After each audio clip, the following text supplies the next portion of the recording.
پەرلەمانتەرانی کورد لە ئەنجومەنی نوێنەرانی عێراق جەخت لەسەر چارەسەرکردنی کێشەکانی کەرکووک دەکەنەوە و ڕایدەگەیەنن ئەرکی سەرکردایەتی کوردە بە شێوێکی واقعیانە مامەڵە لەگەڵ دۆخی ئێستای کەرکووکدا بکات.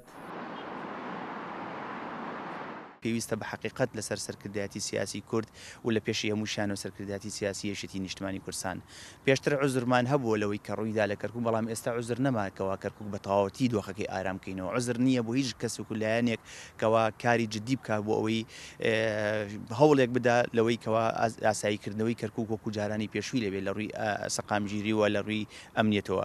بە خۆشحاڵیەوە من ناڵێم وەزعەکە خراپە، وەزعەکە باشە، لێمانی تێک نەدەن، زۆر باشە، بەڵام لەگەڵ ئەوەشا پێویستە سەرکردایەتی سیاسی کورد هەنگاوی جدی بنێ بەرەو بەغدا و گفتوگۆ و دانوستاندەکانمان ئێمە لە بەغداشەوە دەست پێ بکات. لێرە ئەم مەرحەلەیەمان تەواو کردووە، مەرحەلەی داهاتوومان دەبێت لە بەغدا بێ و لەگەڵ بەغدا دانیشتنی جدی بکەین و بۆ یەکلاکردنەوەی کۆمەڵێ مەلەفمان هەیە. تەنها پرسی پارێزگار نییە، مەلەفی دیکەشمان هەیە کە پەیوەندی بە کەرکووک و ناوچە دابڕاوەکانی کوردستانە. ئەم پرسێکە بێت لە بەغدا چارەسەر کرێ و بە زووترین کاتش چەندێت تاخیر بێ، ڕۆژێت تاخیر بێت تۆ زەرەرتە وەکو کورتیایدا. من پێم سەیرە ینی خەڵکێک لەم شارە دەرچوونی کورد لەم شارەیە زەرەرە و کار بۆ ئەوکرێ کورد لەم شارە دەربچێت، ینی بە بەرنامە کار بۆ ئەوکرێ کورد لەم شارە دەربچێت. ئەبێ سەرکردایەتی سیاسیەکە سەرکردایەتی سیاسیش نایکات و حتاکو ئەو فێر زنجیرە کۆبوونەوەکان بوونەوە ئەگەن ڕێکەوتن ئەما بەیەکێتی نیشتیمانی کوردستان خەمی بخوا و بە زووترین کات وەفدێکی باڵای بڕاتە بەغدا بۆ یەکلاکردنەوەی پرسی کەرکووک لەگەڵ ناوەندە سیاسیەکانی بڕیارە لە بەغدا.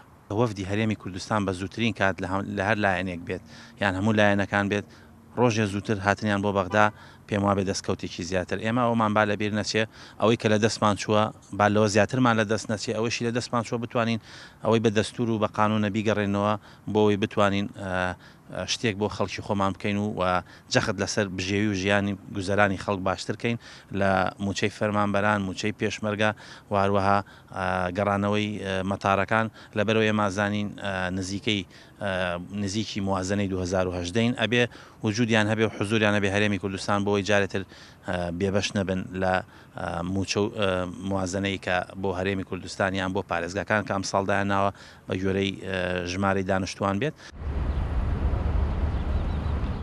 ئەندامێکی مەکتەبی سیاسی یەکێتی داوا دەکات هەرچی زوو ئەنجومەنی پارێزگای کەرکووک کۆب بێتەوە و پارێزگارێکی نوێ بۆ کەرکووک دیاری بکرێت. حزوری ئەندامانی ئەنجومەنی پارێزگا بێنەوە لەبەرەوەی لیستی برایەتی هەمووی بێنەوە بە یەکەوە بۆی بتوانن بە زووترین کات پارێزگارێکی تازە و بە دڵنیاییەوە ئەمەی نەهاتنەوەمان ڕەبیهانی ئەوە بدا ڕاکان سەعید هەر بۆکو خۆی بمینێتەوە. ئەمە هانی ئەوە دەدات نەتوانین پارێزگارێکی کەرکووک خۆ ئێستا ئەمە زۆرترین لیستی ئەنجومەنی پارێزگای کەرکووک زۆرترین کەسن کە 26 کەسە. ئێمە ئەگە 21 کەسمان حزوری هەبێ 22 کەسمان حزوری هەبێ دەتوانین بە زووترین کات پارێزگارێک بۆ کەرکووک دامنین. ئەمە بەخۆی ئیتمینانێکە داتەوە بە خۆتان خەڵکی کەرکووک و بە خۆشتانەدان پارێزگار یانی چی؟ پارێزگار ینی سەرۆکی لیژنەی ئەمنیە بێ، مەسئولیەکەی ئیداریە بێ. ئێستا قایبخانمان هەبووە دەوامی نەکردووە، ڕاکان دوێنێ وتێت ئێمە غایبیە دەین یەکێ دیکە ئەگە نایەتەوە. ئەوەی پێخۆشە کاکە دەبێت سەریع بین. وەک چاودێرانی سیاسی ئاماژەی بۆ دەکەن لە ڕابردوودا خۆتزیینەوە لە ڕێکارە دەستوریەکان ئاڵۆزیەکانی 16 مانگی کەرکووکی لێکەوتەوە و ڕێگەسەرە لە ئێستادا بۆ کێشەکانی کەرکووک گەڕانەوەی بۆ بنەمای دیالۆگ و دانوستانی نێوان هەرێم و بەغدا. عومەر غەریب، کورسات نیوز، کەرکووک.